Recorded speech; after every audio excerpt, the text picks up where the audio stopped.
እና ውሃ ከተቸገሩ ደግሞ 6 ወር ያክል አልፎታል።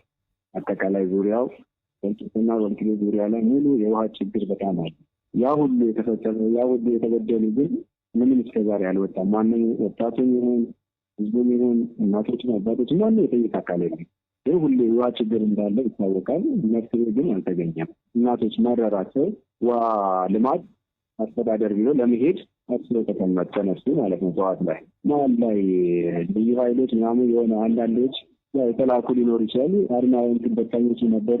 አፍለቃሽ ጭስ ነገር ይለቃሉ ማለት ነው። ከዛ በኋላ ደግሞ አፍለቃሽ ጭስ ሲለቀቅ ያው ሰው ከቤት ያለ ወጣቱ ይደነግጥና ይወጣል እንጂ ምን ሆነ እናቶቻችን በማለት ደንግጦ ሁሉ ይወጣል ማለት ነው። ይወጣ መሳሪያ ወደፊት ተተኮሰ ነው።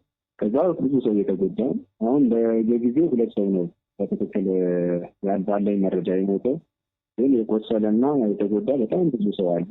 ውሃ ለመጠየቅ ውሃ ይሰጠን በሚል ህብረተሰቡ ሰላማዊ ሰልፍ ነበር የወጣው በሰላም። ከዛ በኋላ ምን እንደተፈጠረ ባላወቅነው መሀል መተኮስ ተጀመረ። ተኩሱ በምን እንደተጀመረ እንዲህ ነው ለማለት አልችልም። ግን ሰው ሰላማዊ ሰልፍ ብሎ ጀረኪናውን ይዞ ነበር የወጣው። ባዶ ጀረኪና ሁሉም ውሃውን ሊቀዳ ነው የወጣው። 3 ሰዎች እንደሞቱ እርግጠኛ ነኝ የምናውቃቸው።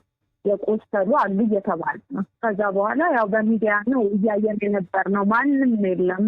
በድንጋይ ተዘጋ መንገዱ። የዓይን እማኞቹ ዛሬ የነበረው ሰልፍ ክልል እንሁን በሚል ሲካሄድ ከቆየው እንቅስቃሴ ጋር የተገናኘ እንዳልሆነም ገልጸዋል። ምንም አይነት የተጠራ ነገር የለም። የተጠራም የታሰበ የተወራም ነገር የለም። ለምሳሌ እኔ 2 ሰዓት ስራ ቦታ ነበርኩ።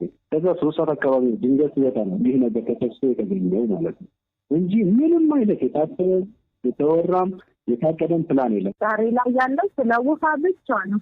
ውሃና ውሃ ብቻ ነው። ውሃ ካጣን ረጅም ጊዜ። ዩኒቨርሲቲ ሆስፒታል ቀዶ ሕክምና ስፔሻሊስት ዶክተር በኃይሉ ደጉ በግጭቱ ቢያንስ 2 ሰዎች መሞታቸውንና ከባድ ጉዳት ያጋጠማቸው 4 ሰዎች በሆስፒታላቸው እንደሚገኙ ተናግረዋል። 2 ኦልሬዲ ሞተዋል።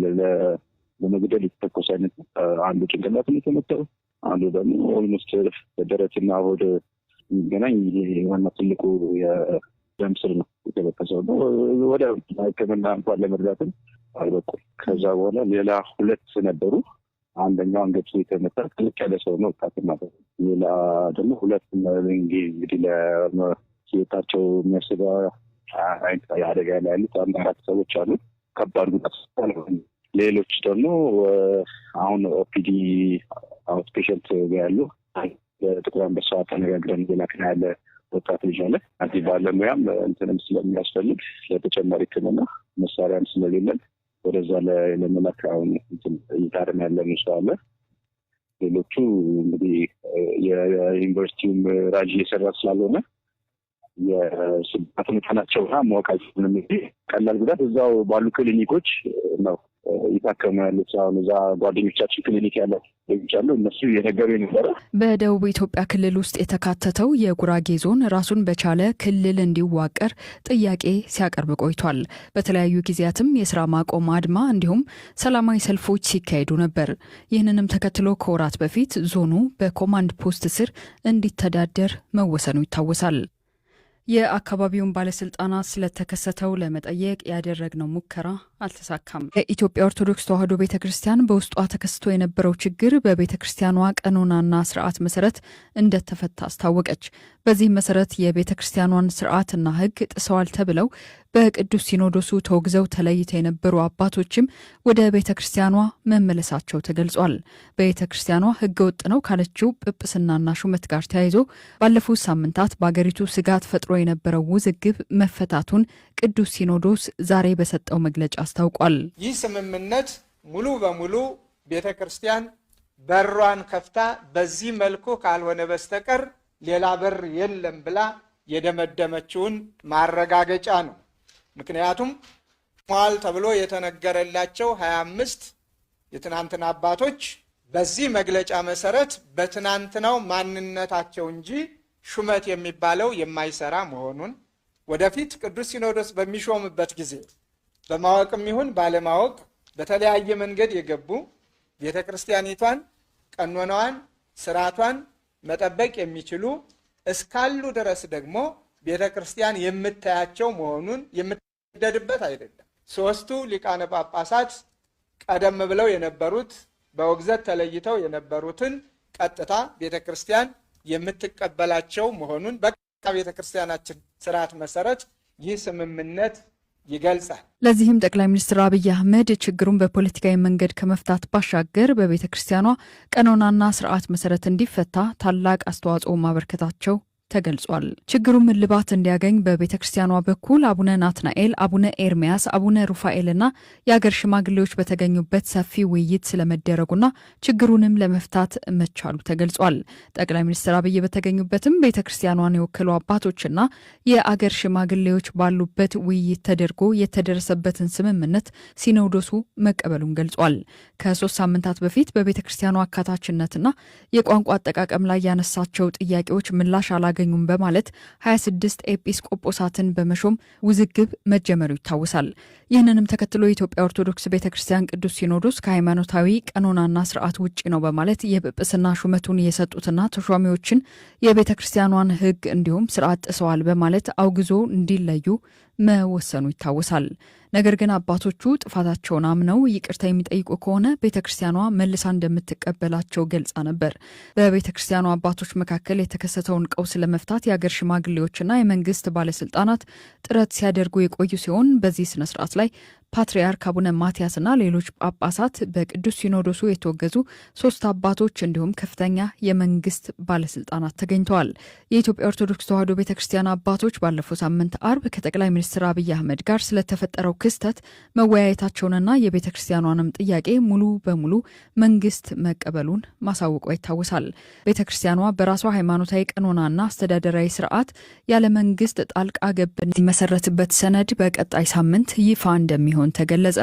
ምስረታውን ለማካሄድ የተቋቋመው ጊዜያዊ ኮሚቴ አባል ጀነራል ታደሰ ወረደ ዛሬ ለጋዜጠኞች በሰጡት መግለጫ አዲሱ ጊዜያዊ መንግስት የሚተዳደርበትን ሰነድ የማዘጋጀቱ ስራ እየተገባደደ ነው።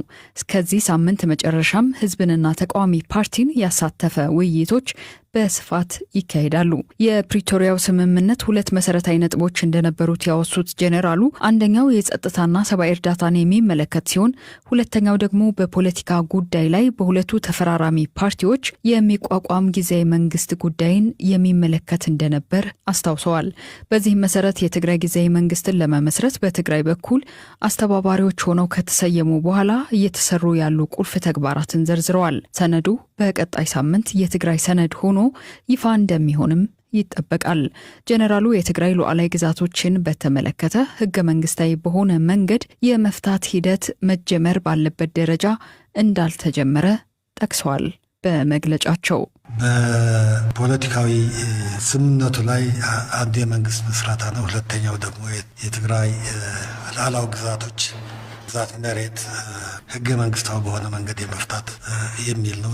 መጀመር ባለበት ደረጃ ገና ያልተጀመረ ግን ፈጥኖ መጀመር ያለበት ነው። ጊዜያዊ መንግስት ምስረታ ቀጣይ ለሚሰሩ ስራዎች እንዲሁም አስተማማኝ ሰላም በትግራይ ለማስፈን ወሳኝ እንደሆነም ጄኔራሉ ለጋዜጠኞች ተናግረዋል። ጊዜያዊ መንግስቱን ለመመስረት የሚያስችለውን የስራ ሂደት ከፖለቲካ ጣልቃ ገብነት ነጻ በሆነ ሁኔታ ለማካሄድ እንደተሞከረም ጄኔራሉ አውስተዋል። ሰነዱ ከጸደቀ በኋላም ከፌዴራል መንግስት ጋር መደራደሪያ ሆኖ ያገለግላል ብለዋል። በዚህ ሳምንት እስከ መጨረሻው ሳምንት ድረስ ከተለያዩ የህብረተሰብ ክፍሎችና ፖለቲካዊ ፓርቲዎች ጋር ምክክር እናደርጋለን። በሚቀጥለው ሳምንት ደግሞ ኮንፈረንስ አዘጋጅተን ሰነዱን ኦፊሻሊ የትግራይ ሰነድ ይሄ ነው ብለን እንጨርሳለን ማለት ነው።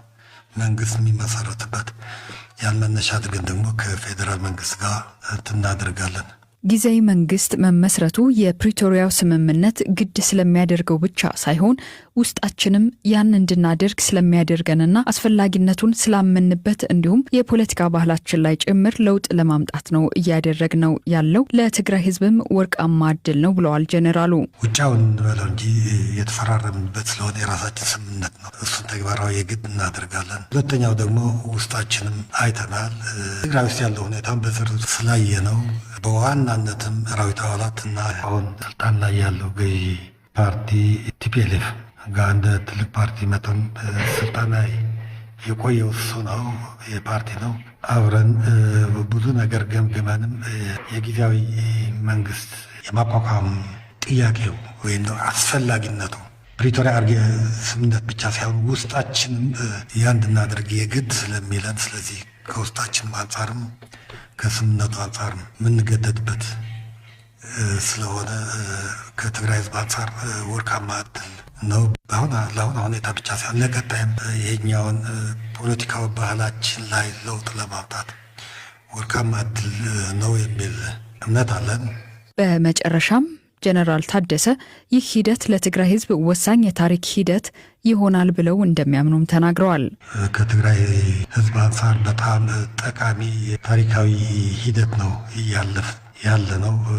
ለትግራይ ህዝብ እጅግ ከፍተኛ የታሪክ ሂደት